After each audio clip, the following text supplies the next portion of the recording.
Aniya na mga dagkong balita sa Balitang Bisda karong Martes.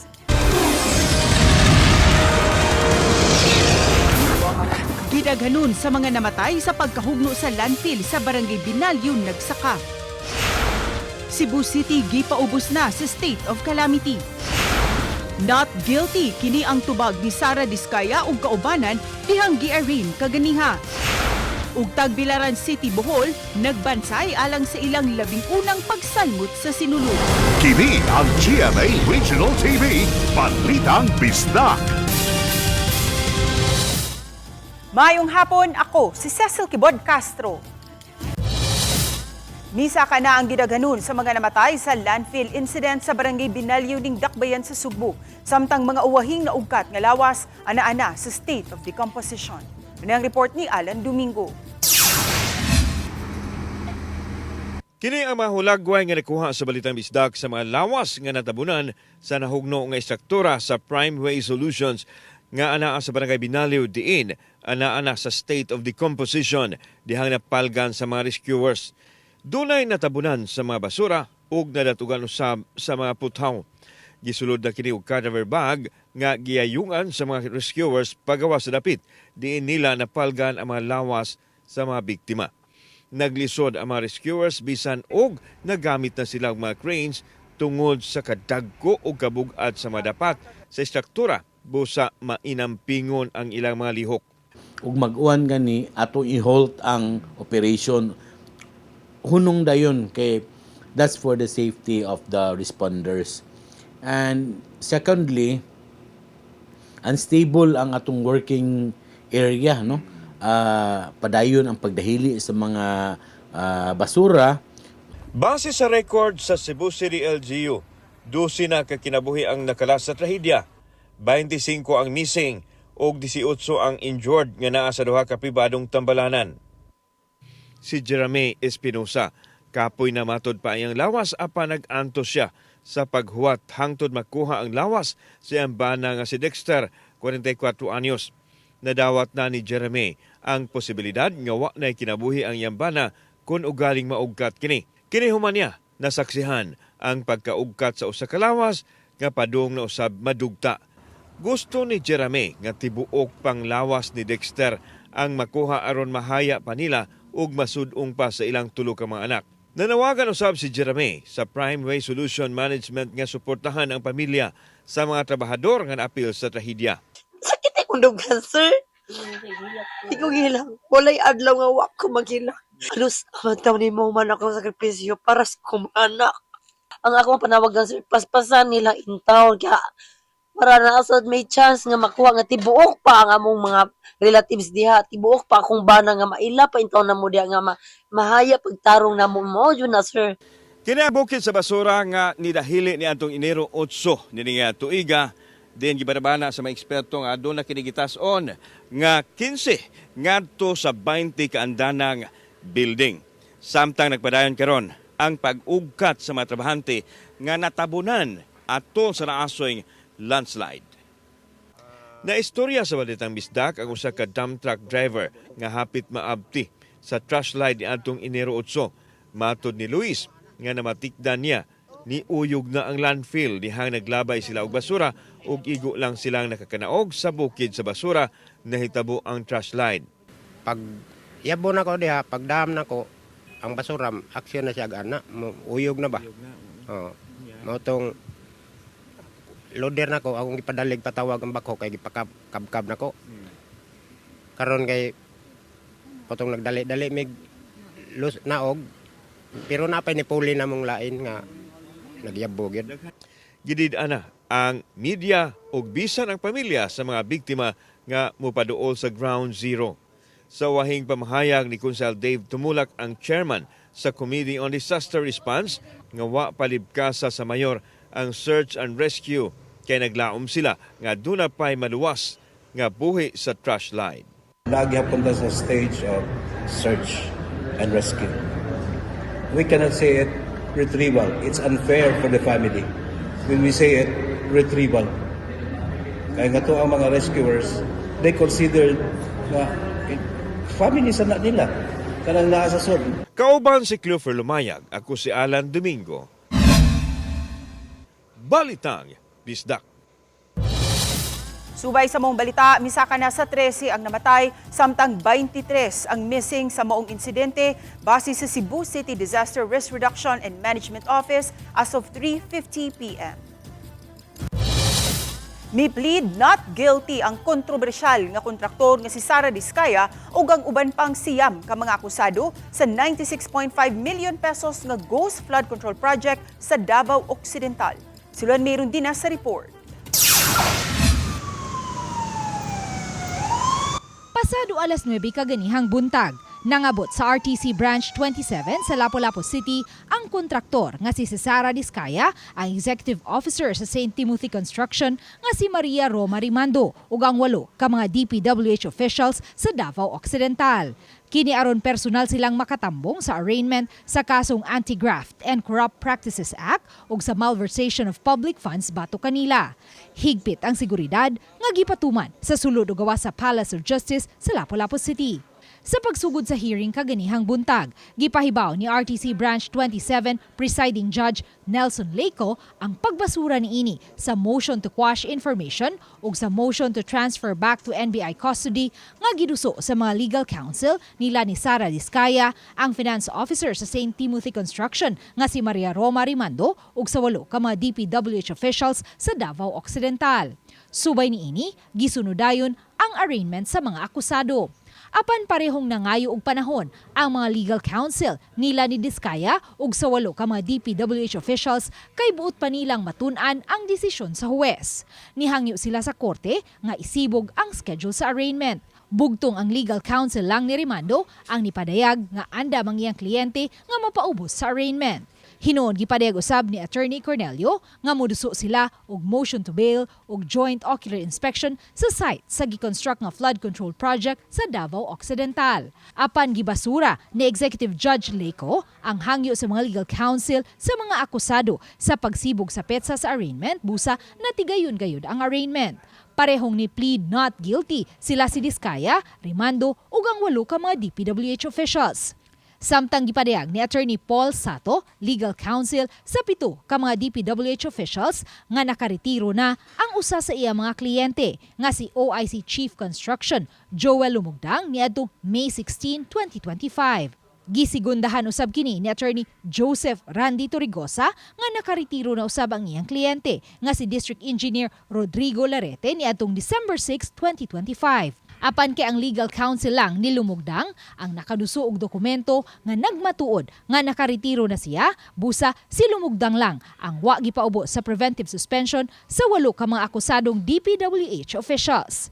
Hinoon gitataw ni Executive Judge Leco nga mamahimong di malakip sa suspensohon si Larete kung makapakita og dokumento ang legal counsel niini nga magmatuod nga nakaretiro gayud si Larete.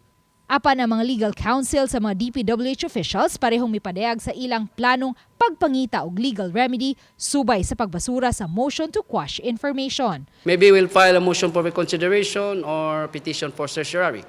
So we will be moving forward without abandoning our remedies. We argued in our comment that the suspension issued by the court will be superfluous considering that my clients have already been preventively suspended by DPWH. But anyway, the court has its own mind, so we will be, I think we are also going to question that part of the ruling in our motion for reconsideration. Sa Feb 3 ang schedule sa pre-trial sa maong kaso. Nagdumili pagluwat og pamahayag sa mga sakop sa media si Diskaya ug ang iya mga abogado. Uban ni Marlon Melgazo, Luan Merondina, Balitang Bisdak. Giaprubahan karong hapon sa Konseho sa Dakbayan sa Subo ang pagpaubos sa state of calamity sa Dakbayan kumikan sa panghitabo sa landslide sa Binalyo Landfill. Di nakamugna usab kini og problema sa basura, ilabi na sa umaabot nga sinulog. Lakip usab nga giaprubahan ang paggamit og 30 million pesos sa Quick Response Fund alang sa garbage disposal services gumikan sa nahitabo sa Binalyo Landfill. Gideklarar usab ang Enero 16 isip day of mourning alang sa mga nakalas sa maong insidente. Garbage crisis. So we declare a state of calamity. One is the garbage. Second is health hazard in the area. Okay, we know in the next few days nanay health hazard nga ma-entail diya sa incident. May imbestigar na ang Department of Environment and Natural Resources kung DENR sa nahitabong pagdahili sa daw bukid sa mga basura sa landfill sa Barangay Binaliw. Naglakip niini ang pagsusi sa hinungdan sa insidente, responsibilidad ug mga angayang manubag kabahin sa maong hitabo. Subay sa insidente, may issue na og cease and desist order ang DENR-EMB sa kinatibuk ang sanitary landfill operations. Gipasalig sa DENR nga nakig-alayon sila sa concerned LGUs kabahin sa pagpatuman sa Ecological Solid Waste Management Act o Local Government Code. Sa pikas bahin, binuso og resolusyon si Senador Amy Marcos subay na sa pag-imbestigar sa Binaliw Land Trash Line. Tinguha sa senadora nga masayran kung nakakomply ba sa Ecological Solid Waste Management Act of 2000 ug sa ubang balaod ang operasyon sa maong landfill. Gusto usab ipasusi sa mga aligasyon nga may kalambigitan kini sa epekto sa 6.9 magnitude nga linog, mismanagement, overfilling ug regulatory failures. Subay niini, gisuwayan pa og ang kuhai ug habig si GMA Regional TV ang leftist group apan wala pay mihatag og pamahayag. Samtang matud ni Konsehal Dave Tumulak sa pagkakaroon, gihatag nila sa DENR ang investigasyon sa kaso ug muabag sila niini. In terms of the liability due to the incident, I don't know of incident man-made or natural catastrophe. We will refer that to the government, the DENR, the EMB, to investigate the matter. So sila na'y bahala sa investigation. Kini ang GMA Regional TV, Balitang Bisdak. Kini ang GMA Regional TV, Balitang Bisdak.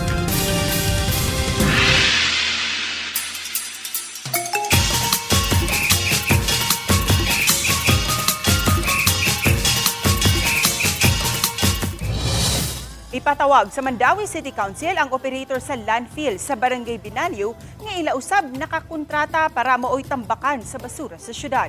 Ano ang report ni Nico Sereno? Bisan kun sa Cebu City direktang nahisakop ang Binaliw landfill, gusto karon sa syudad sa Mandawi mupaabot og financial assistance sa mga naapektuhan. Alang kini sa mga residente gyud sa Mandawi nga direktang apektado sa pagdahili sa gabundok nga basura. Any kind of assistance na pwede mahatag sa katundak bayan, no? Kay man sa in a way they were like also working for the city. They're part of the waste management system workforce ba. Pipila ka tuig nang nakakontrata sa Mandawi ang Binaliw landfill para maoyhatdan sa mga biodegradable wastes sa dakbayan. Si kanhi Vice Mayor o karon City Councilor Carlo Fortuna usa-usab sa naka-inspeksyon sa pasilidad kaniadto. Tuig 2019, dihang nahimo siyang acting mayor na aprobohan nila ang agreement tali sa Mandawi ug sa landfill facility. Nasurpresa siya sa itsura sa landfill karon itandi kaniadto. Ang among understanding ato ang landfill was kanang patag. Oh, kanang wa mo karon kita ko sa video bukid naman dahil. So, ang volume sa waste, ako mag-expect na siya, muna sa Smoky Mountain na ito. So, klaro kayo nga marag kanang naabot yun ang peak sa landfill. Pero wala kayo ba kung karosa? Gusto na kayo ba until when? Para makapreparar ang atong syudad. Sa sunod sesyon sa Konseho sa Mandawi, ipatawag ang tagduma sa landfill sa Binaliw. Uban ni Marlon Melgazo, Nico Sereno, Balitang Bisdak.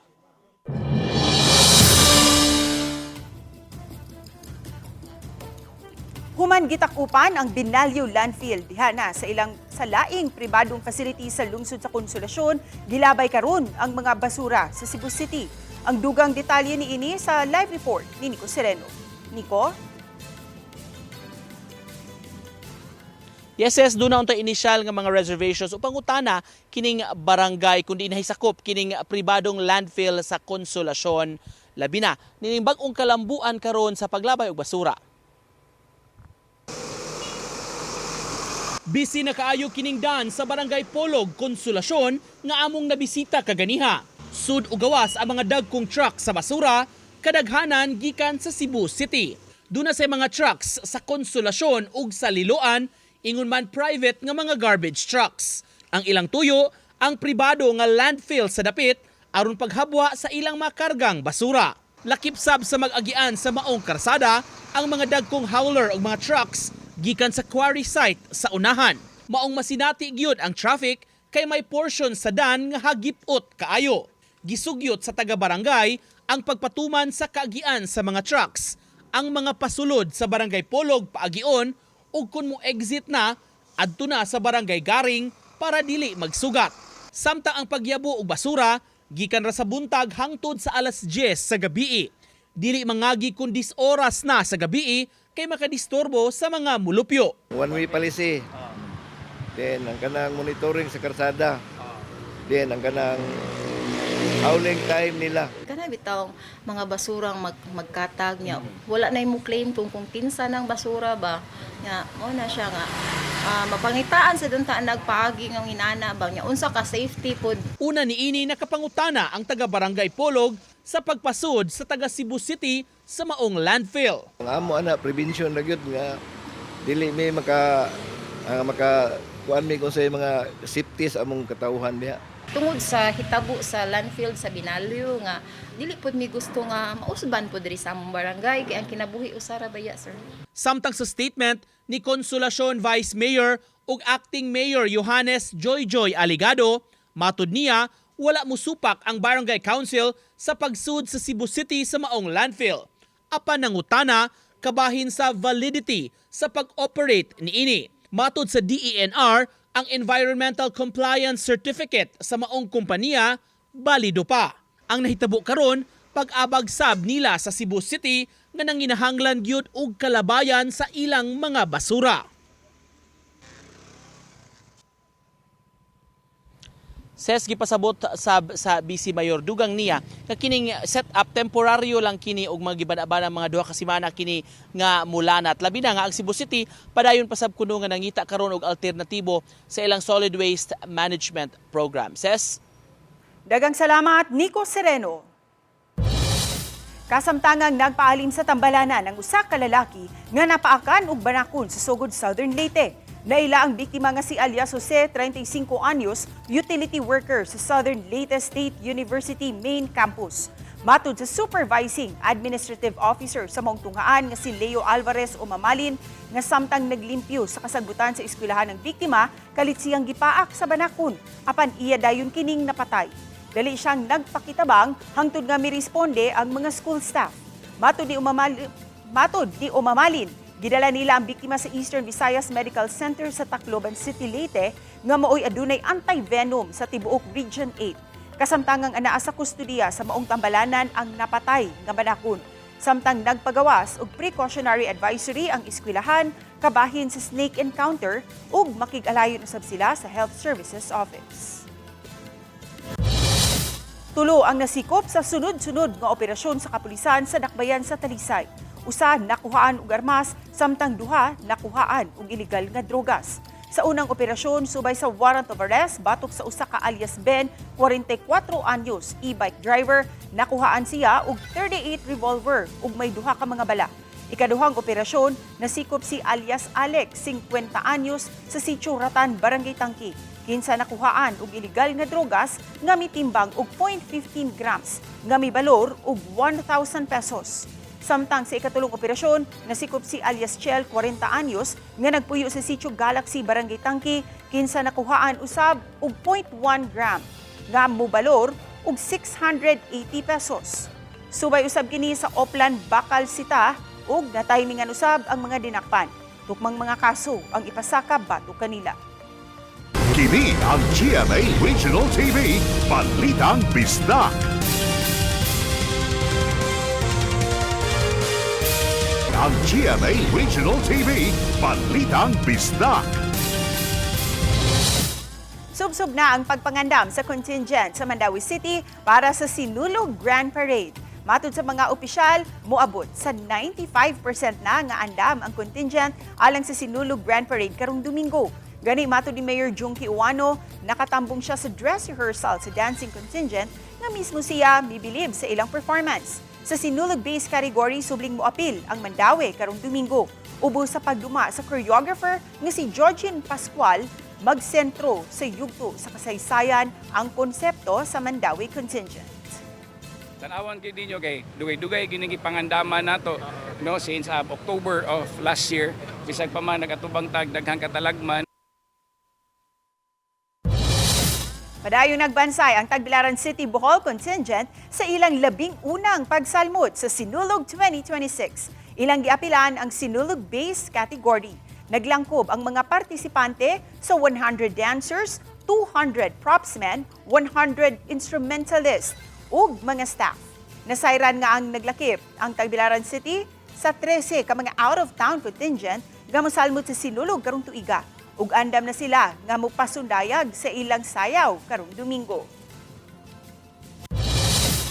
Nagpa-free ride sa gimanehong taxi ang usa ka taxi driver nga nagsaulog usab sa iyang birthday. Gawa siyang adlaw na tawhan, gihalad usab niya kini sa kapistahan ni Senyor Santo Niño. Ani ang report ni Alan Domingo. Inay siyang hatagan og regalo kay nagsaulog siya sa iyang birthday.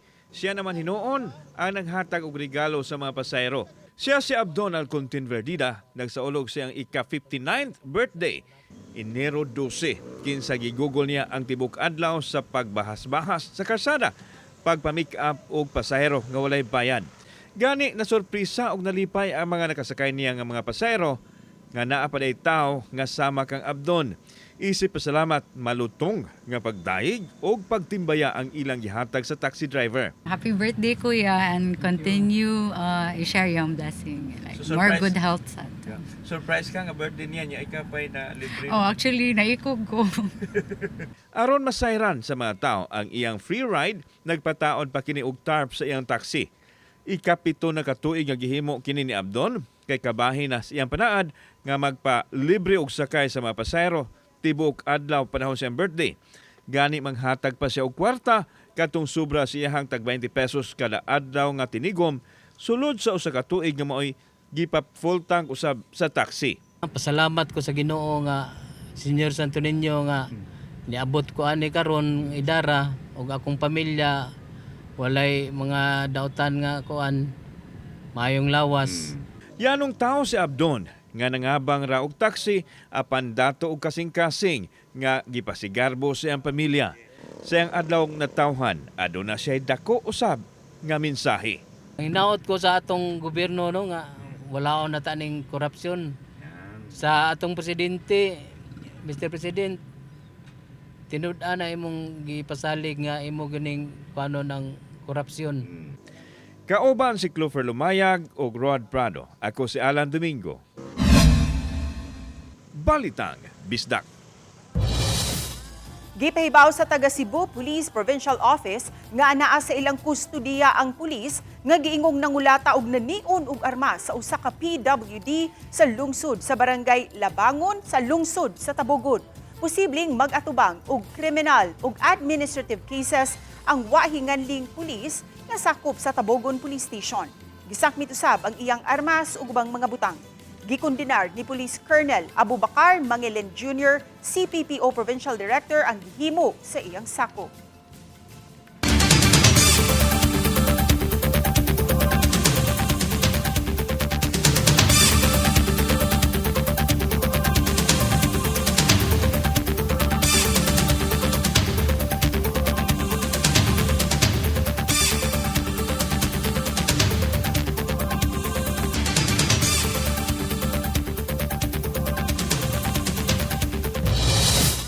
Nasikop ang manag-agaw nga gipasangin lang nangawat og Wi-Fi vending machine sa barangay Kansuhong, Talisay City kagahapon sa kadlaw. Giila ang manag-agaw nga si alias Mon, 23 anyos ug June, 26 anyos nga mulupyo sa barangay San Roque. Ang biktima usa ka negosyante sa barangay Kansuhong diin sa gawas sa iyang panimay adunay Wi-Fi vending machine. Pasado alas 2 kagahapon sa kadlaw, ang duha ka mga sospek mipugos og kuha sa machine nga adunay halin sa dulan 20,000 pesos. Maayon na lang nga adunay nakasaksi ug nakasumbong sa biktima. Hinungdan nga dali silang nasikop pinaagi sa citizen arrest ug giturn over kanila ngadto sa kapulisan. Tukmang kaso ang gipasaka na batok sa duha.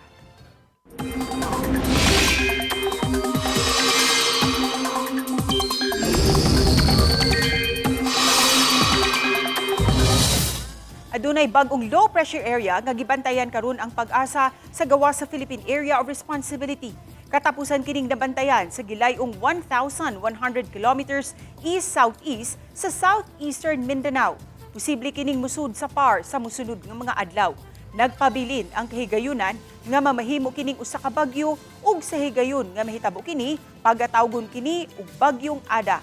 Matod sa pag-asa, posible kining muigo sa Caraga o Eastern Visayas sa musunod nga mga adlaw. Mamahimo usab kining mausab. Busa atang ilang ang mga update sa dagan sa panahon. Gawa sa LTA, padayon usab nga magpasulabi ang amihan, easterlies ug shear line. Subay sa labing uwahing rainfall forecast sa Metro Weather, adunay kahigayunan nga masinati ang katag-katag nga pag-uwan-uwan sa Samar ug Leyte provinces. Lakip na ang ubang lugar sa Central Visayas. Posible gihapong uwanon ang ubang bahin sa nasod. As LPA sa mga models by Wednesday or Thursday, so makita posible na siya ma-form as LPA. Pero pag the likelihood sir nga mahimo siyang bagyo, moderate to high chance. Pero pag abot sa Thursday to Saturday, diri sa Cebu na nata expected na mga light to moderate with occasional heavy rains. Okay. Saturday, hopefully Sunday, fair weather na. Sunday, pindot ang generally fair weather ang panahon o maayong tempo ng panahon. Kami ang GMA Regional TV Balitang Bisdak. Kinatibukang pwersa alang sa mas dakong misyon ug mas halapad nga pag-alagad sa nasod. Mayong hapon mga kapuso.